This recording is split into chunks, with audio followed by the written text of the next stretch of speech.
Welcome to the Way Out Recovery Hour. I'm Bob Sheritz, and another exciting Monday.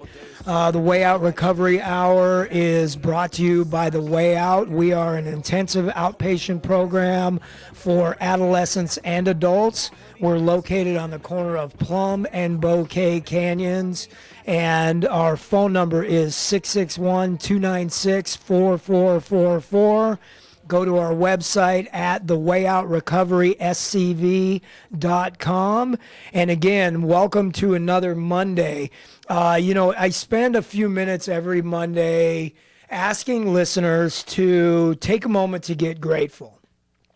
And although that is not going to change today, I still want to ask everyone to take a moment and think about what is in your life, the things that you have to be grateful for, and reflect upon that.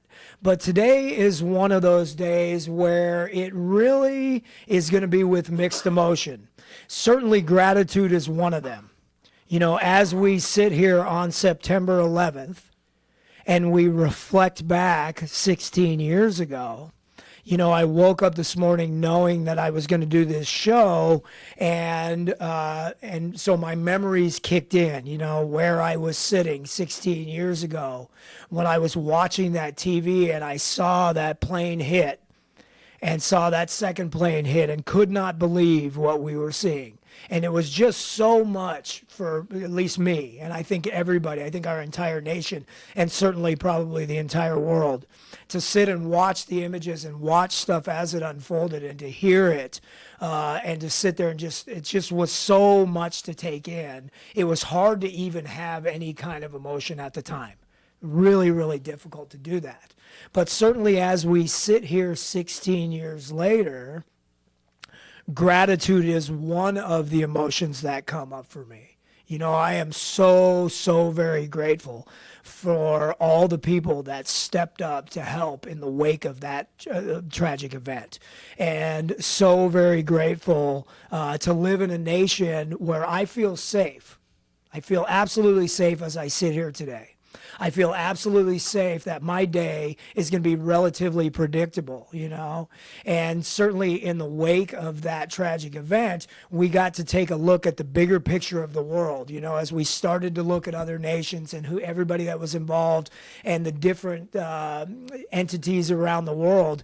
And I have been able to see, like many other people, that there are some places that live in absolute terror every day. There are some places where people live without knowing what is going to happen that day, and it's very, very unpredictable. And so it brings me back to a reflection of gratitude to live where we are, to be sitting in Santa Clarita in this beautiful, beautiful community, and thinking about when something happens, and even when something doesn't happen, how, my fellow man has come together and we just are loving each other, and to be grateful for that. Also certainly that day and on the heels of that event, there were a lot of other emotions that come up, anger. Right? How could this possibly happen? How could people be so out of touch with their fellow man that they would be prompted to kill other people, Certainly sadness for all the lives that were lost on that day and all the ensuing madness that happened afterwards. A lot of tragedy. And there are many, many other emotions that come. But as we sit here today and we reflect on that day, we wanted to do something special on this show to remember and honor the lives that are lost, and certainly to say thank you to the first responders, those who lost their lives, the family members of those who lost their lives, and those who helped for weeks and months and now years afterwards. What I want to do is I want to take us back a little bit. I want to read, I pulled something up from history.com, the History Channel, and it's just an account of what took place on that day so that we can see what happened and we can kind of get a feel for the catastrophe and the tragedy that took place. And then after I read this, I want to talk about, the tragedy I think that a lot of us don't see. And that is the tragedy of the emotional aftermath of an event like that and any sort of a traumatic event. And our show is going to be on PTSD and living with PTSD and in the world of alcoholism and addiction and recovery. And we have brought on with us a very special guest, Brian Delate, who's an actor also in recovery and a veteran. And so we will introduce Brian and have him tell his story about how that day and other days have affected him. So on September 11, 2001, at 8:45 a.m. on a clear Tuesday morning, an American Airlines Boeing 767 loaded with 20,000 gallons of jet fuel crashed into the North Tower of the World Trade Center in New York City. The impact left a gaping, burning hole near the 80th floor of the 110-story skyscraper, instantly killing hundreds of people and trapping hundreds more in higher floors. As the evacuation of the tower and its twin got underway, television cameras broadcasted live images of what initially appeared to be a freak accident. Then, 18 minutes after the first plane hit, a second Boeing 767, United Airlines Flight 175, appeared out of the sky, turned sharply toward the World Trade Center, and sliced into the South Tower near the 60th floor. The collision caused a massive explosion that showered burning debris over surrounding buildings and onto the streets below. It immediately became clear that America was under attack. As millions watched the events unfolding in New York, American Airlines Flight 77 circled over downtown Washington, D.C., before crashing into the west side of the Pentagon military headquarters at 9:45 a.m. Jet fuel from the Boeing 757 caused a devastating inferno that led to the structural collapse of a portion of the giant concrete building, which is the headquarters of the U.S. Department of Defense. All told, 125 military personnel and civilians were killed in the Pentagon, along with all 64 people aboard the airliner. Less than 15 minutes after the terrorists struck the nerve center in the U.S. military, the horror in New York took a catastrophic turn when the South Tower of the World Trade Center collapsed in a massive cloud of dust and smoke. The structural steel of the skyscraper, built to withstand winds in excess of 200 miles per hour and a large conventional fire, could not withstand the tremendous heat generated by the burning jet fuel. At 10:30 a.m., the north building of the Twin Towers collapsed. Only 6 people in the World Trade Center towers at the time of their collapse survived. Almost 10,000 others were treated for injuries, many severe. Meanwhile, a fourth California-bound plane, United Flight 93, was hijacked about 40 minutes after leaving Newark Liberty International Airport in New Jersey. Because the plane had been delayed in takeoff, passengers on board learned of the events in New York and Washington via cell phone and airphone calls to the ground. Knowing that the aircraft was not returning to an airport as the hijackers claimed, a group of passengers and flight attendants planned an insurrection. One of the passengers, Thomas Burnett Jr., told his wife over the phone, "I know we're all going to die. There's 3 of us who are going to do something about it. I love you, honey." Another passenger, Todd Beamer, was heard saying, "Are you guys ready? Let's roll," over an open line. Sandy Bradshaw, a flight attendant, called her husband and explained that she had slipped into a galley and was filling pitchers with boiling water. Her last words to him were, "Everyone's running to first class. I've got to go. Bye." The passengers fought the 4 hijackers and are suspected to have attacked the cockpit with a fire extinguisher.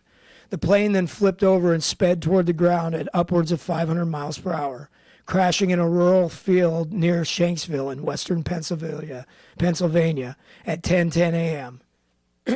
All 44 people aboard were killed. Its intended target is not known, but theories include the White House, the U.S. Capitol, Camp David Presidential Retreat in Maryland, or one of several nuclear power plants along the eastern seaboard. A total of 2,996 people were killed in the 9/11 attacks, including 19 terrorist hijackers aboard the 4 airplanes. At the World Trade Center, 2,763 died after the 2 planes slammed into the Twin Towers. That figure includes 343 firefighters and paramedics, 23 New York City police officers, and 37 Port Authority police officers who were struggling to complete an evacuation of the buildings and save the office workers trapped in the higher floors. At the Pentagon, 189 people were killed, including 64 on American Airlines Flight 77, the airliner that struck the building. On Flight 93, 44 people died when the plane crash landed in Pennsylvania. 16 years later, it's hard to read that without getting choked up, you know? We reflect back on the events of that day, and as I read that, we can hear by number and by situation the loss. You know, we can hear that tragedy.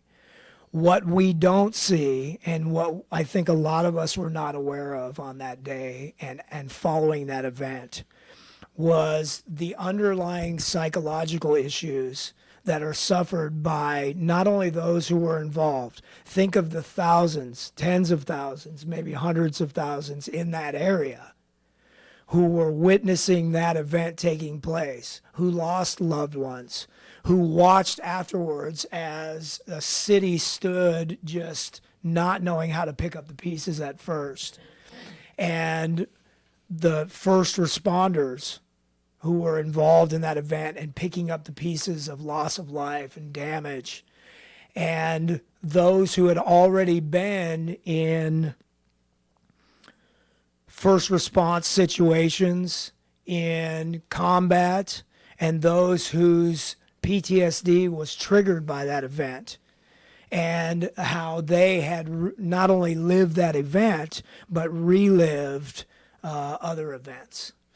Our show today is really to raise awareness and to talk about PTSD and underlying psychological issues that take place after certainly this traumatic event, but other traumatic events as well. Last week, we were calling around a few people to see who we could get on the show. And Mark Berman, co-owner of The Way Out, said, I have a friend who may be the one that you want to call. Brian Delate is an actor, a veteran, and now is involved in helping other vets in the recovery process from not only PTSD, but also all the other events all the other things that take place with veterans and with other people in the recovery process. Also recovering alcoholic as well. Yes. And so I gave Brian a call, and we started talking for a second on the phone. Mark put him on the phone with me, and one of the first things that you said, Brian, I want to have you introduce yourself, but then I want to get back into this, is one of the first things that you said was, I was in New York when that took place. So take a few minutes. Thank you for being on the show today. Sure. Yeah. Let me ask you real quick. When I was reading all that, you know, just to sort of getting a feel, as I was reading all that, I don't know what sort of emotions or what was going on for you internally, but what happened when I was reading that for you? Well, it was a vivid recalling of the day, of the morning. And it reminded me of when, as I was experiencing the day, because it was, as you read, it was an extremely clear day in New York. It was like dry, no humidity, clear blue skies. I heard sometime after that in aviation they call it severe clear. Right. And so it was a beautiful morning, and I stood outside with my friend Sister Bridget. She was this old nun that worked at this church downtown, and we were standing there talking, and all of a sudden here comes this sound. Like first, it's like the sound came first. which actually was not that much different than when rockets came in Vietnam. So here comes this loud, and 1 second later, here comes the plane. It was only 1,000 feet over our heads, and it was flying about 500 miles an hour, as you read. But it was weird because on radio I can't do it. But the wings were wiggling up and down as it was heading for the Trade Center. Now, I didn't think it was going to go into the Trade Center. I thought in the split second I saw it, I thought, oh, my God, the plane's in trouble. He's trying to get it so it doesn't hit people. Trying to find a place to land. Yeah, exactly. Like it's going to go in the water. And sure enough, it plowed into the North Tower, and then there was this ball of flame and a sound that just almost sounded artificial, like it wasn't even, like it was a fake sound of some sort. And it went into the building. And for a split second also, I thought, did it go into the building or did it go into the plaza? But in that moment, I had this fit of anger where I grabbed my shirt around my chest, and I was hitting myself, and I was just furious with God that I had to witness this. Now that's, to me, I look back on that and I say this, and I feel like there's a selfishness to that. Why am I going to myself first? Well, I also went directly to the fact that there were these souls that just disappeared in the building, in the plane, gone. And so I was pushed into this furious kind of pause, if that makes any sense. And I had to just basically stand there and see that that I was witnessing what would be an event of my life. So when I got to step back from it for a minute even, Sister Bridget, my friend Sister Bridget, she was just freaked out. She just said, I got to go back to the convent. And she did. Now, my apartment was only a few blocks away. And I thought, wait a minute, I should go down there. I should try and do something in that moment. I got a few blocks, but there were so many emergency vehicles already pouring into the area. I mean, just pouring in. And as you read also, the next plane hit not long after that. And by then people realized that these were accidents. Not an accident. It was not Right. an accident. Right. But what really, also, I'm glad you read about the Pentagon too, because I'm going to fast forward a little bit, but in the years following this, when I would get involved with the veterans community in New York, I got involved with a group called United War Veterans Council. They organized the Veterans Day parades and all the kind of military-related events from 4th of July, Memorial Day, Veterans Day. They have the biggest parade in the country. And we would go down to what was Ground Zero when they were because it took them a long time to start to build what's now known as the Freedom Tower. But we would go down there and we would lay a wreath at the site.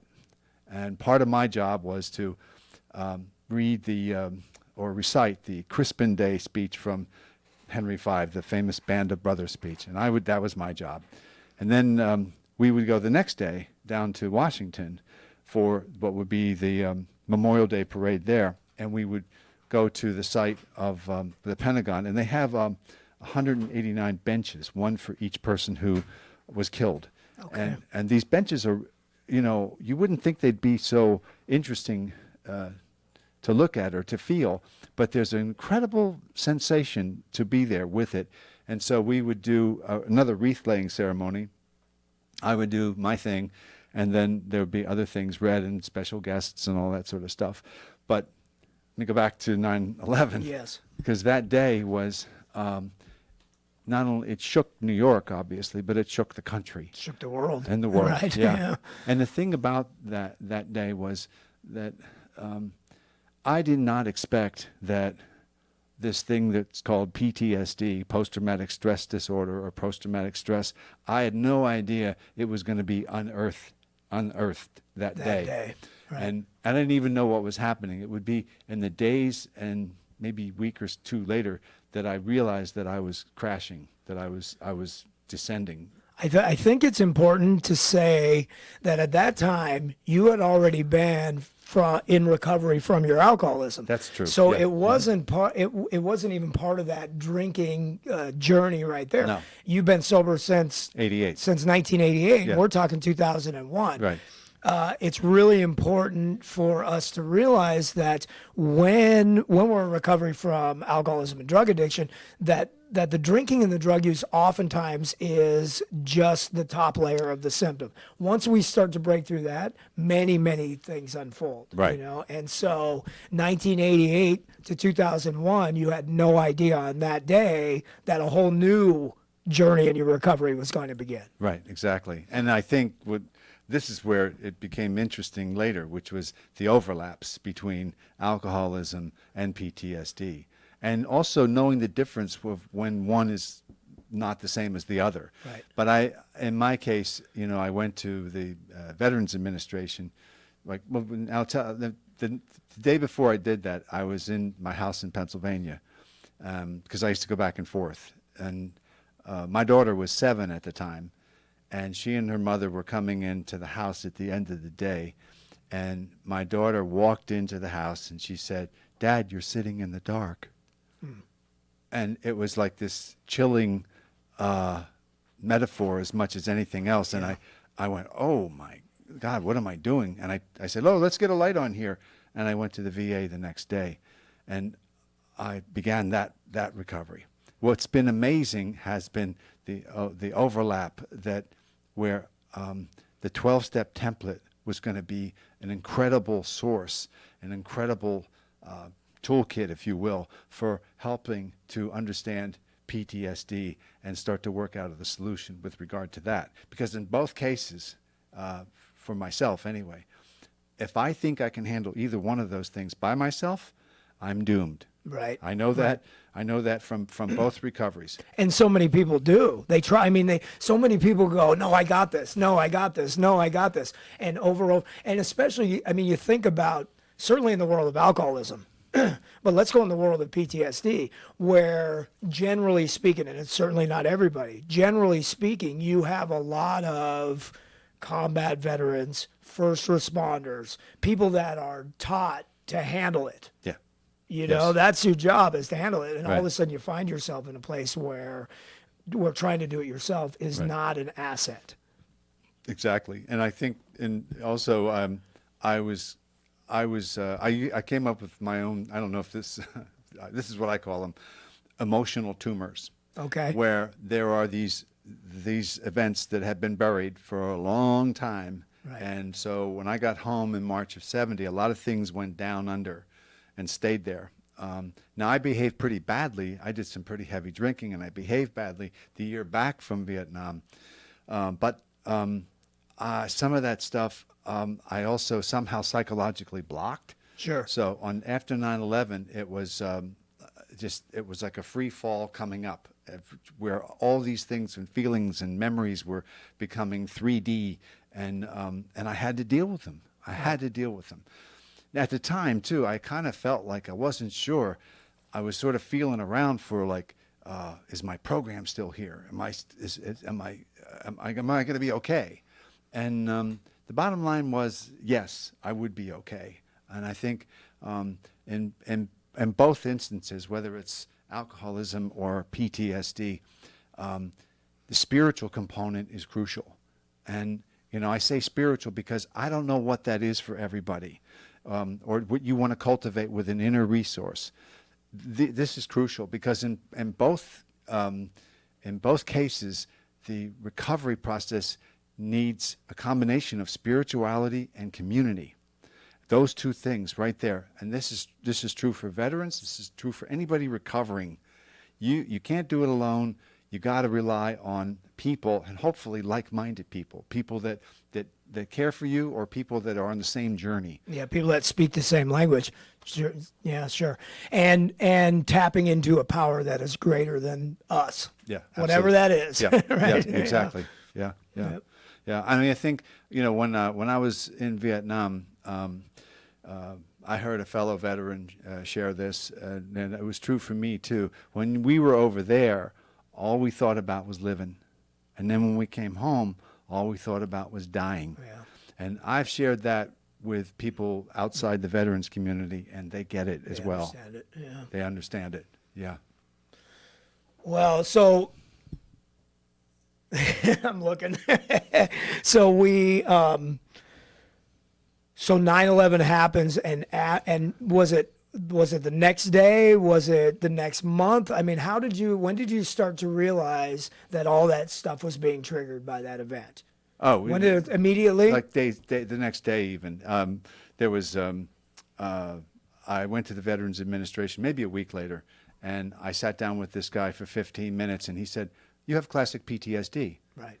I And said, you're like, wait a minute. What? I came back in 1970. Yeah, what are right. you talking about? Yeah, exactly. Right. And I would find out Yeah. in the weeks and months after that, because I had a couple friends that worked there in New York at the VA, and they said they were getting men and some women from World War II, Right. from the Korean War, and other Vietnam veterans, where all this stuff had been triggered, and they were coming in and asking for help. And say, hey, something's happening. And I think it's important for us to sit and think about that for a minute. In your case, we're talking 31 years later.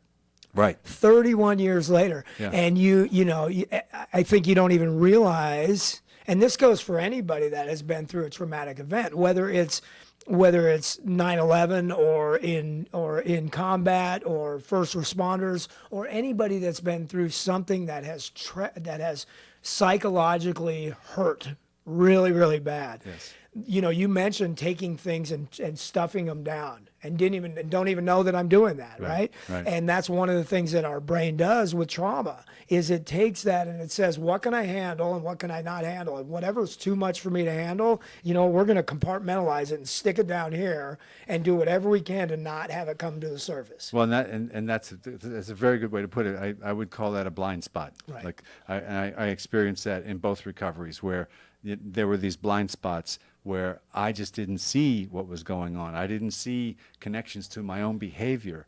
I didn't see connections to my own perceptions. I was going to need tools to find my way out of these blind spots, or to shed some light so that I could be back in the world. Not only that, I wanted to be back in the world and be useful. I do a play that Mark has seen called Memorial Day. Okay. And it's about a veteran who's on the edge of suicide. And he has a moment of clarity, and in that moment of clarity, he has to go through a journey through himself, through his memories, and unearth these memories so that he can come out the other side and hopefully make a decision that's going to be life-affirming, and he does. Otherwise, I wouldn't have done the play. Right. I don't need the guy, whatever. So the reason I say all that, too, because there's been a really remarkable journey for me personally to have done this. And one of the things, like I've done a lot of different veterans retreats, and I've been back to Vietnam a couple times, and there's if I can, I'd like to share it's a 4-question template. If somebody has somebody in their life who is a veteran, doesn't matter what age, doesn't matter what gender, but if they've been traumatized in any way, Right. and you want to help them to share their story, because one of the things I believe that's so important for veterans, as well as anybody in recovery, is that you know your own story and that you have the ability and willingness to share it with other people. So you're not carrying it around by yourself. So the 4 questions are, for example, if my father was still alive, I would say to my father, hey, Dad, what were you like before the service? And get him to talk about it, even if I know the story. Life before the event. Right. Yeah. Even before. And Yeah. Dad, what was it like while you were in your training? Okay. Dad, what was it like in combat? Dad, what was it like when you came home? Right. 4 questions. And that will, if the person trusts, and trust is key in both of these things we're talking about. Yeah. Veterans, the key issue for veterans is trust. Anyway, if you get that person, that loved one, that friend, to start to speak in those terms of those 4 questions, you will be helping them in a million different ways. And there's a lot of little tools like that there's not time today to go into, but that have helped me in my own personal recovery. When we come back after the break, I want to hear more about the play. I want to hear more about the play. I'm very interested in that. Is it still running? No, we had a run. We had a 2-week run in May. Okay. At the Road Theater in North Hollywood, and I don't know. Let's get it going again, man. Yeah. So after the break, I want to hear more about that. I'm Bob Sheritz. We are the Way Out Recovery Hour. Remember that asking for help is the first step. We'll be back right after this. And now, a cooking tip from Keith Mowry from Bob's Country Meats. Ribs were made for the barbecue, but here's a great cooking tip. The best way I like to cook the ribs is in the oven, cover them about an hour, 350, then put them on the barbecue for about 15 to 20 minutes, turn them a few times just to get them nice and brown. Ribs, chicken, tri-tip, pork chops, turkey, steaks, even exotic game like buffalo and ostrich. For the tastiest ribs in town, visit Bob's Country Meats on Soledad in Canyon Country. Hi, this is Bill Boldy, principal of Saugus High School, with a message about my good friends at AV Equipment Rentals. Through the years, we've had a number of projects and activities on our campus where we've had to secure the support of AV Rentals for various pieces of equipment and get the job done right. Don Cruikshank and Mike Redmond and their staff have always been very generous, courteous, and helpful to us. It's nice to know that a community-grounded company like AV Equipment Rentals is there for us at Saugus High School, and I know they'll be there for you too. Call the people who care about you. AV Equipment Rental. There's only one Santa Clarita plastic surgeon who is Yale trained and board certified, Dr. Justin Heller. To be a board certified plastic surgeon like myself, what that truly entails is about 5 to 7 years of honed surgical training in reconstructive, all areas, as well as aesthetics, which means your facelifts, your breast augmentations, your body contouring, true training, and board certification. In fact, that's the only board certified area that can be achieved in this realm. Dr. Justin Heller, warm, understanding, always available for guidance because he's local. HellerPlasticSurgery.com. Hometown. I wanted to let you know that I really appreciate the way you guys do what you do. Your hometown station.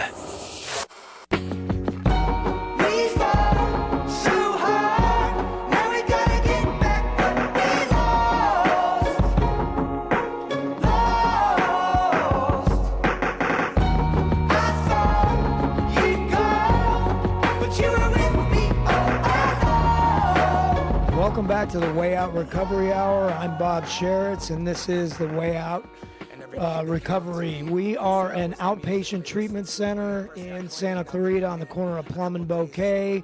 Our phone number is 661-296-4444. Our website, thewayoutrrecoveryscv.com.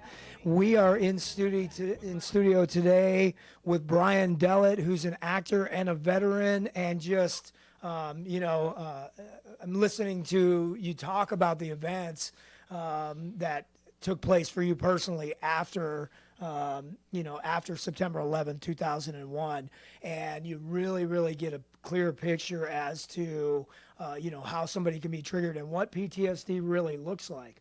Before I forget, this is the most important thing that I think I'm going to do today.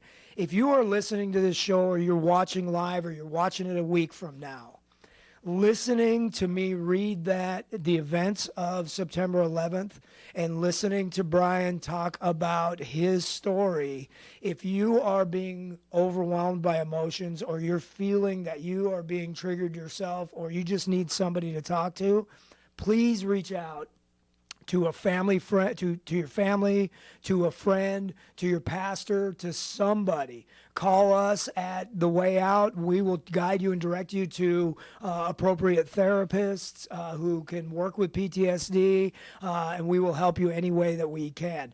We don't want you to listen to this and be triggered and to sit like, when you said your daughter walked in and said, "Dad, you're sitting alone in the dark." Mm-hmm. Anybody who feels like they're sitting alone in the dark right now, we want you to ask for help. We want you to reach out. There is help. There is hope. There is a way out of PTSD, of alcoholism, of drug addiction. There are a lot of us that are in recovery. A couple of things that really struck me when you were telling your story was you mentioned trust with veterans. Yeah. And when you said that, I thought to myself that one of the first essential ingredients for me in my recovery was finding a place where I felt safe. finding a room that I could sit in where I felt safe enough to do that. And I think that there is a magic that certainly if you go back to the beginning of what is the most successful 12-step program in the world, Alcoholics Anonymous, when the two founders, Dr. Bob and Bill Wilson, sat together with that very first meeting of theirs, Bill Wilson was able to say things that Dr. Bob understood in the language of the heart that came through alcoholism. Right. When you made a statement about veterans where you said, when we're over there, all we think about is how we're going to live. And when we get back here, all we think about is how we're going to die. And when you said that, and you said other veterans understand that language, when we have experienced something and we get on the other side of it, or at least partway through, and we can see that there's hope, one of the other ingredients for us is to be able to give that away. And when we start to give that away, it not only helps us, but we can speak in a language that others who are in the middle of suffering can understand. And so that creates that safety and that trust, right? Absolutely. Yeah. And I was going to say, too, you reminded me, I've been doing the play off and on, the play Memorial Day off and on now for a few years that I developed in New York. And there was an occasion, because the play does deal with suicide and ultimately suicide prevention. Right. There was a fellow who came, a young guy came, he had been in Afghanistan. He saw a workshop of it on 44th Street in New York City at the Actors Studio.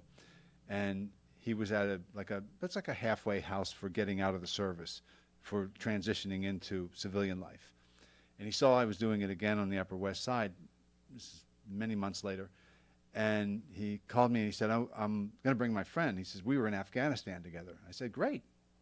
See you, say hello afterwards. So they came to the show, and afterwards we spoke for maybe 2 minutes. I met his friend, and they left.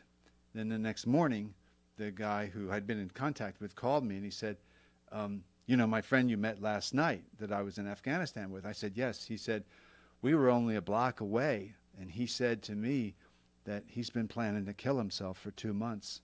He doesn't know what to do now. Right.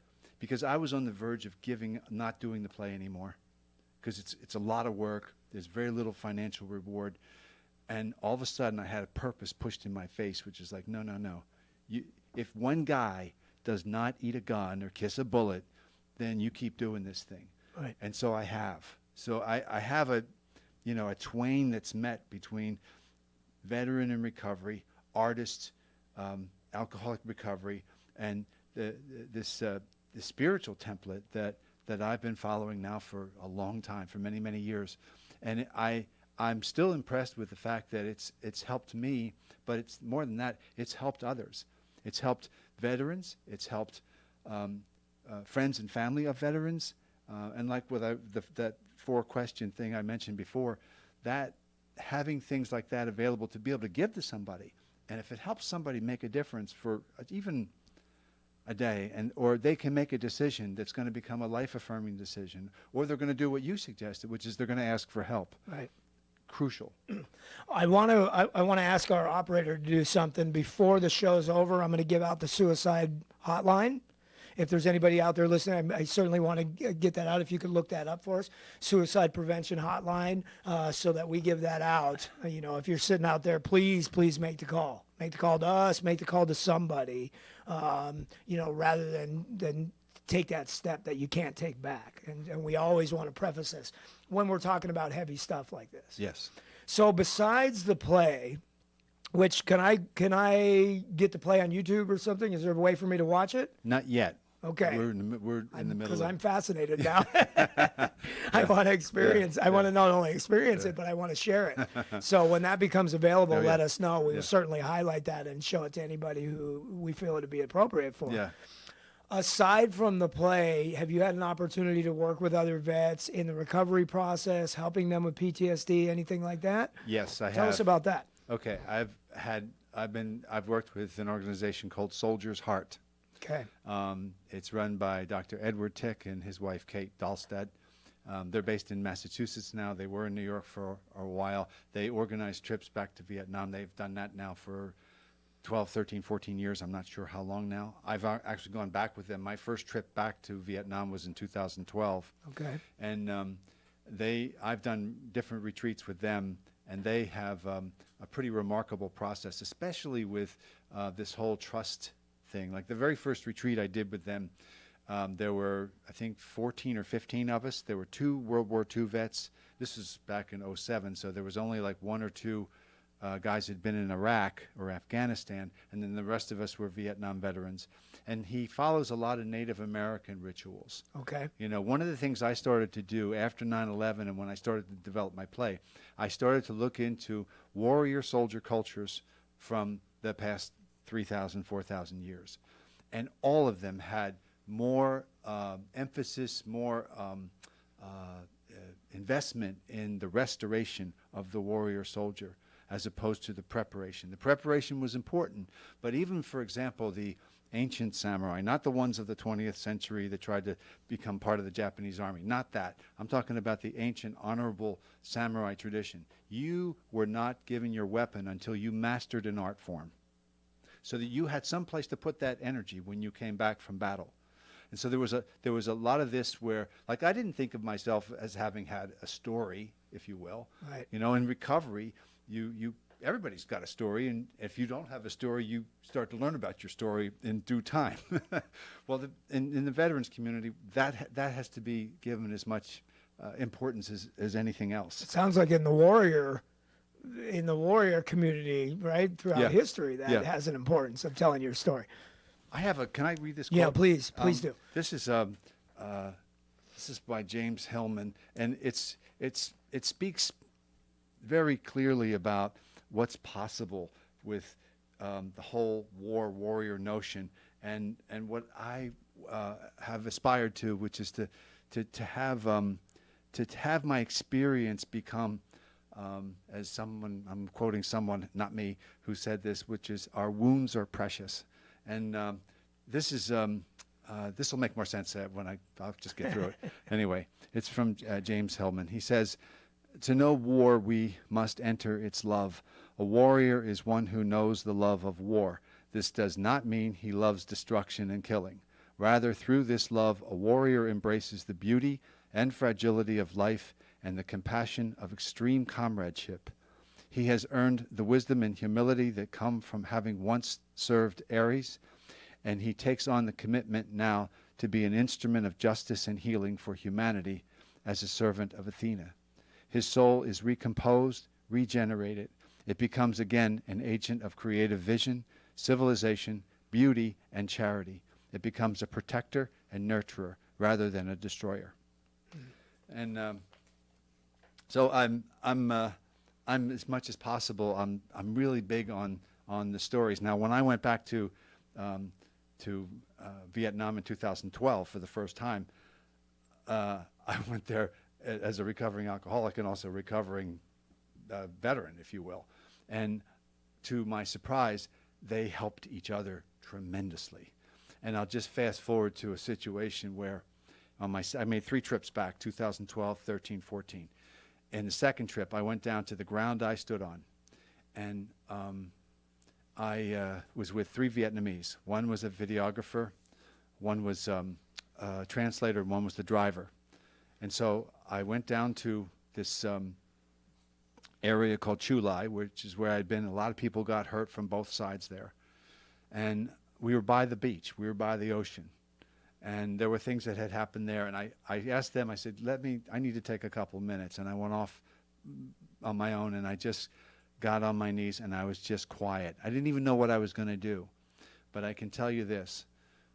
There was a feeling/voice that came through, which was, the guys who didn't get back said, "We're okay, and so are you." And there was a shift inside me about how I started to perceive who those people were. And I feel so fortunate that I've had experiences like that, where the 12-step template slides into my PTSD recovery. And I have a better perception of who I am, who I think I am, or more importantly, who I may be becoming, and how I can maybe put that to work in the world. Well, it's interesting because we show up to today's show and we're talking about tragedy and we're talking about war and we're talking about things that really divide people. And at the end of it, we're sitting here talking about the connection between human beings. Absolutely. The connection between human beings and loving each other and loving mankind and learning how to do that with the experience of those tragedies. Absolutely. And it's a very, very powerful message. And, again, thank you for coming on today. We are going to take a break, and then when we come back, we're going to wrap all this up. This is the Way Out Recovery Hour. I'm Bob Sheritz, and we'll be back in a minute. Drugs or alcohol abuse can tear a family apart. In Santa Clarita, just like everywhere else, it's an epidemic. The Way Out Recovery is here to help. Call them now at 296-4444 or visit them on the web at thewayoutrocoveryscv.com. The Way Out offers outpatient treatment for adolescents, adults, and family members. The Way Out is compassionate, caring, professional, and confidential. You and your family don't have to suffer any longer. Call the Way Out Recovery now, 296-4444, or visit thewayoutrocoveryscv.com and make an appointment. Asking for help is the first step. Looking for a fun day with the kids? Visit Ice Station Valencia. With 3 rinks, Ice Station offers every type of skating program imaginable, from ice hockey and figure skating to public skating sessions every day. Ice Station is a great place to bring a group, so ask about our special group rates. Our glass-enclosed restaurant, The Grill, offers a scrumptious array of tasty snacks and entrees. For info, call 775-8686 or skate to the net, www.icestation.net. Ice Station Valencia, right across the street from Valencia High School.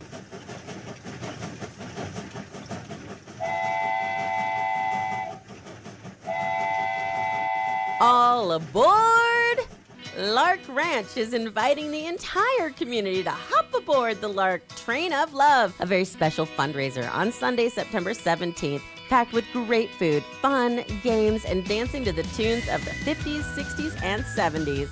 The Lark Train of Love offers fun for the whole family, and all proceeds benefit Lark Ranch's program for developmentally disabled adults. Book your tickets today online at larkfoundation.org or call 661-296-8636, extension 219. Get ready to move your caboose.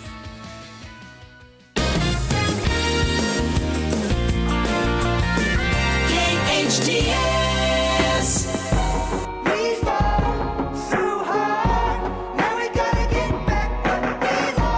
Welcome back to the Way Out Recovery Hour. I'm Bob Sheritz. Asking for help certainly is the first step. This has been a really, really powerful show. If you didn't have a chance to hear the whole thing, please find the video on KHTS Radio Facebook feed, the Way Out Recovery SCV Facebook feed, or it will be up on Brian's Facebook as well. But how very powerful is this? If you're sitting out there listening and this has triggered you to think about changes that you need to make in your life, please give us a call. We're at 661-296-4444. If you're sitting out there and this feels emotionally overwhelming to you, please reach out for help. I want to put a couple of numbers out there. So if you have a moment to grab a pen and write these down, or you can look at it if you don't catch it, you can replay the video and catch these numbers. 24/7 hotline for suicideprevention.org, 1-800-273-8255. The Santa Clarita Valley Mental Health Center is 661-288-4800. And you can also get a complete list of mental health resources at hometownstation.com. So if you go to the KHTS website, it's hometownstation.com. There's a complete list of mental health resources there. And again, you can call us at 296-4444. We are here with Brian Delate. Gosh, thank you. Thank you. We got to hear a little piece of your story, and you talked about how important it is for us to tell our story. Absolutely. And, we have a couple of minutes. To those listening, is there anything you'd like to say? Well, yes, actually, I'd like to just read Please, this paragraph. please. I worked with a psychologist at Duquesne University where I did a piece of my show 3 years ago. She wrote an article in a magazine where I wrote an article, but she has a paragraph here about what we're talking about that's worth mentioning. She says, "What we know about trauma of any kind is that when it is not somehow meaningfully told within a safe relationship, when it becomes buried psychically and held internally as a terrible secret, it deepens and worsens. When veterans feel they cannot talk about their experiences and civilians reinforce this silence, the psychological wounds of war get passed on intergenerationally as unmetabolized trauma that nonetheless manifests itself as a thick, unspoken presence in the family and cultural psyche. Thus, the practices of confession, remembering, mourning, and bearing witness are not only done for the veteran and the present community, but for future generations as well." And I wanted to read that because I wanted to say something like that, but I read that and I thought, There it is. I'll just There read it is this. right there. She nailed it. So That's right.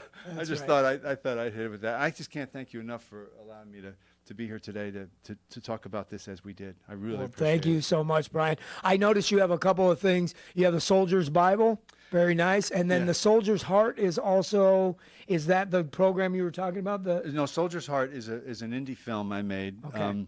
I made it back in '08. We took it to the GI Film Festival in Washington, D.C., and we won the Best Narrative Feature Award. We didn't have the budget of a mainstream movie, of course, but we made a good little film. And Here, hold it up for the camera so everybody can okay. see it. Okay. Good? Yeah.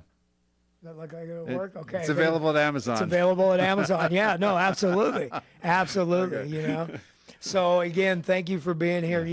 We decided to do today's show obviously because of the date. Yeah. We're here. It is September 11th, 16 years ago today. A horrific tragedy took place. Right. Many, many people lost their lives. And every Monday I sit on here and I say, get grateful. If you're not grateful, get grateful. Mm-hmm. Think about the things in your life. We live in a world, sitting in Santa Clarita, sitting in the United States, where we're relatively safe and secure, and we know what's coming every day. And I'm very grateful for that. I'm grateful to the first responders. Oh, yes. I am grateful for the men and women who got in there and risked their lives and saved countless lives that day. And I'm really grateful to you, Brian, for being here. You are a very Bob. special human being, and we honor you very much for coming on here and telling your story. Thank you. Thank you. Can I just put Absolutely. one more Absolutely. mention? I want to mention my friend Larry in New York. He was a captain with the fire department in New York. He lost 33 men that day, and he has done a lot of what we're talking about in terms of this kind of recovery.